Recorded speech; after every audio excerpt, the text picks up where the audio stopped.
Welcome back, everybody, to the Cirque Show 24/7. This is season 2, episode 6 of Gotham, entitled By Fire. So let's get right into it.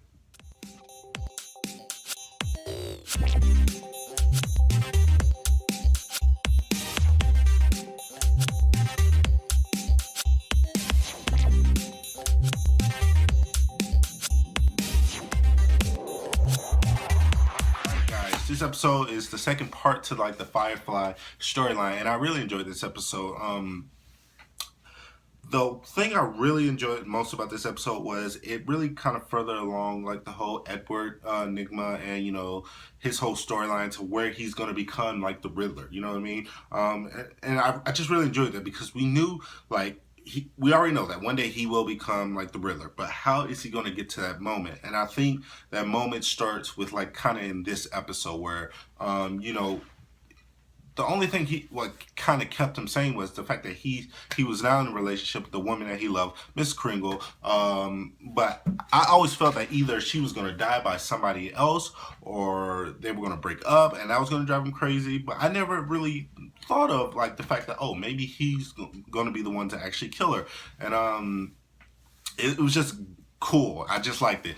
But at the same time, it was frustrating because Miss Kringle, she was giving out these hints oh, well, I didn't really care about my ex-boyfriend, and I hope he died. So when Edward, gave it to her straight, she freaks out. You made it seem like you were going to be okay with this. You know what I mean? I don't know. Just women sometimes. You don't know what you want. All right?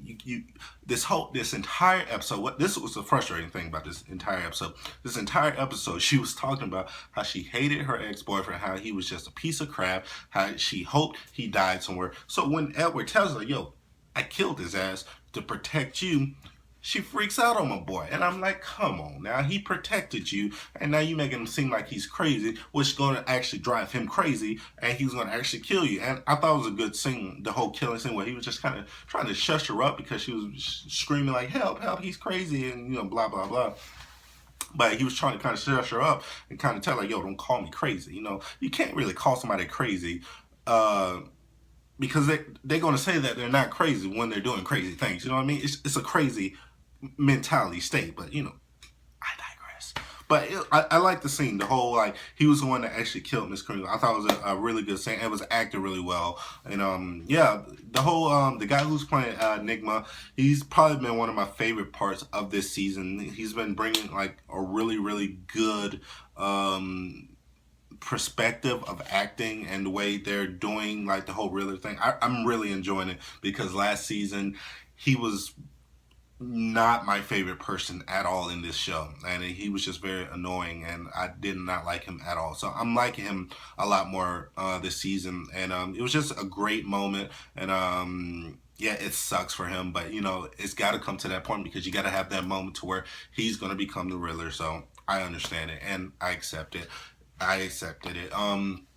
But yeah, the rest of this episode, you have Theo Gallivan. He's still plotting. He's still putting all the pieces together so he can run for mayor, so he can try to kill Bruce Wayne and stuff. So that was, it was really good for him to do all that. What I really liked about this was you have my boy Butch. He gets his arm chopped off. He goes to try to spy on Theo and try to figure out where Penguin's mother is. But Theo, he's a smart guy, and what I'm liking about his character is Theo Gallivan's character is that he's very smart. He knows when he's being played, and he uses that to his advantage. So he understands that Butch, he's still on Penguin's side, but he's trying to manipulate Butch back to Theo's side. So he's gonna do some stuff, or his sister's gonna do some stuff to try to brainwash Butch again. And poor Butch, man. Every time he does it, that thing, and he's being brainwashed, you feel for him. But man, he's got a sweet ass little hammer arm now. I really enjoy that hammer arm. It really looks cool on Butch, and I like Butch. He's just a lost soul, just looking for somebody to care for. Somebody hug him with the arm. But yeah, that was really good.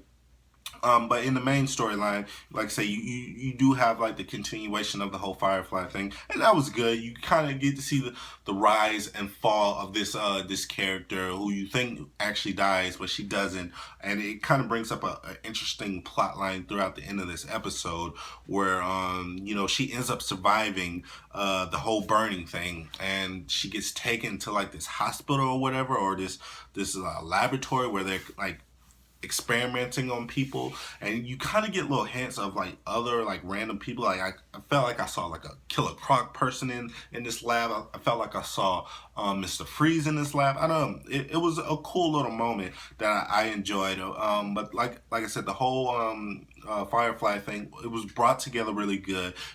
Adding Selena in the mix, like being her friend and stuff, and Selena trying to talk this girl off the ledge because she's been broken basically because of her brothers and stuff like that, and she wants to kind of hurt people who've hurt others, like, and I like that. She was a different type of villain, because she wasn't really a villain, because she was killing other people that were doing bad things, you know what I mean? But she was doing it in the wrong way. So I like that with this Firefly character, and then changing it up to have a female. It was really cool.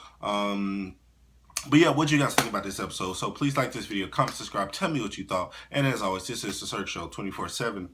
Be easy.